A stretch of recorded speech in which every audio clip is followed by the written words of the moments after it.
Hey, what's up, guys? Tito here with Aloha Android, and yes, the title says it all. I actually haven't done a video like this. I don't think I've ever have, where I actually gave you guys my thoughts between LG and Samsung, two titan companies, both from South Korea and both in competition with each other.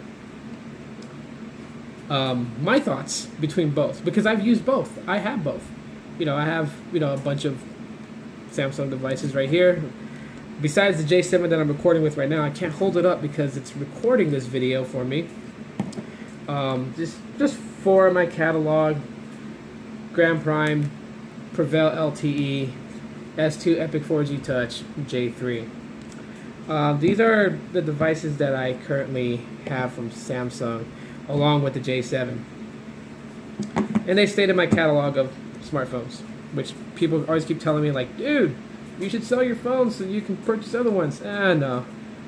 I like having all these phones.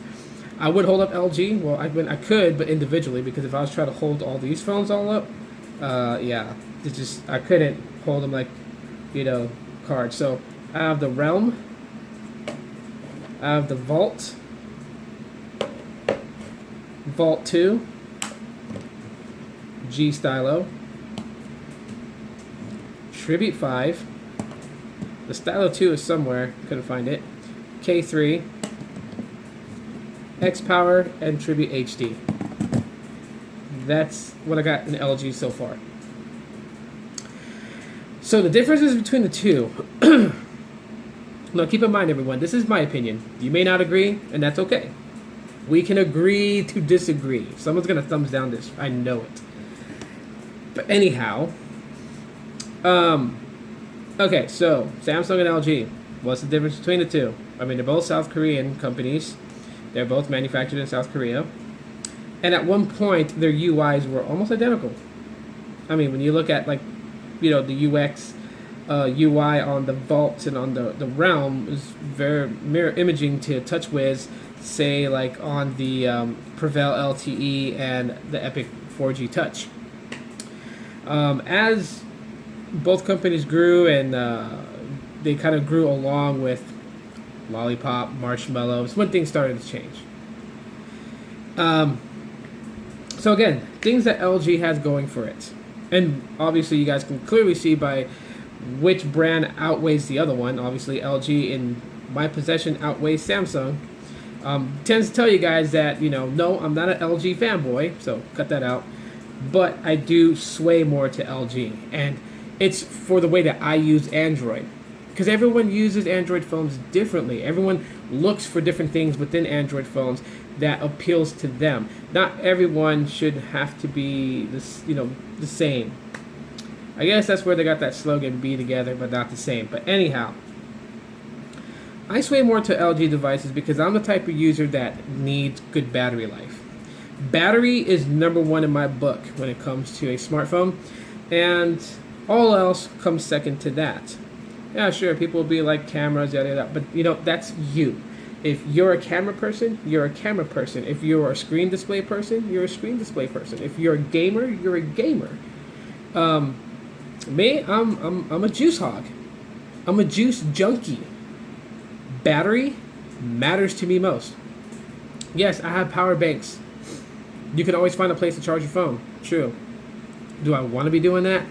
No. I like my day to be productive. I like to keep it moving. And with LG devices, I'm able to do that.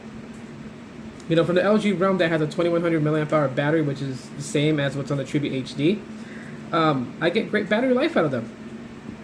With this phone, I got up at 7 o'clock and unplugged it at about 7:30 a.m. this morning. Jetted out the house at 8 o'clock. Okay? No, I wasn't using this phone heavy at all. Light use. Real light use. It's been about 12 hours, about 12 and a half hours, and it's gone down 25%. So it's at about 75% right now. Its screen on time that I just recently checked was 1 hour and 20 minutes and 6 seconds on 194 milliamps. So you guys can say that that's pretty light. Wasn't really using it, but it's still at 75%. So if I did a couple of streams and broadcasts, I can kill the phone. They're not the best battery, but they are great as far as handling throughout the day. Of course, the X Power is a battery beast. Let's not get in there. But for every LG device, it holds well on a charge, and I really can appreciate that. And I can't say that for Samsung devices. Epic 4G Touch, when this was brand new to Boost and Virgin, but it had already been out for like a year.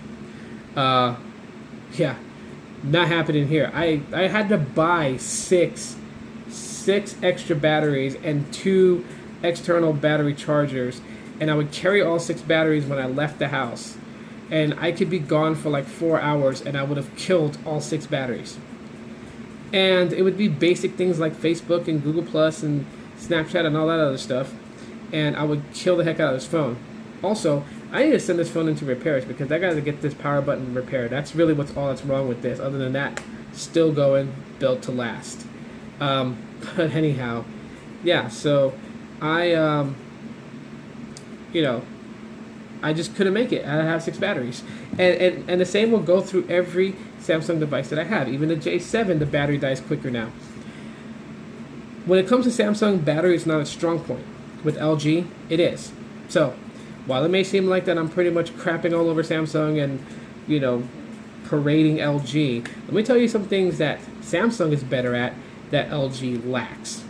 Okay, one definitely is the display. Samsung devices have a better display than LG devices.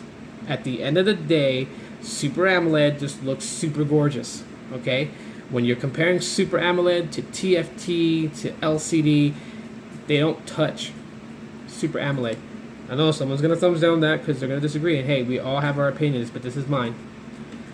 So yeah, the display on Samsung devices are always gorgeous. Vivid, a little oversaturated, but I'd rather take oversaturated than having a display that looks like that my wallpaper was brushed on by watercolors. The second thing that Samsung has going for it is the fact that it has better camera sensors.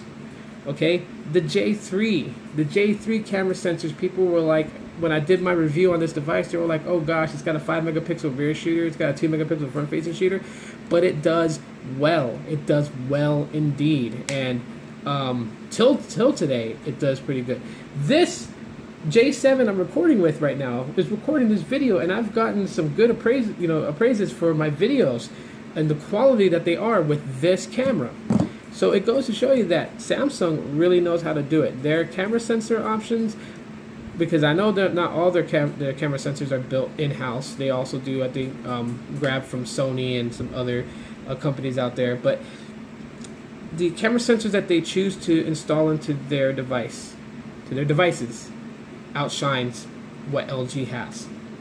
Okay, that's obvious. And even though the body build sometimes doesn't change, the feeling of the body build is really, really good. So that's another plus for Samsung.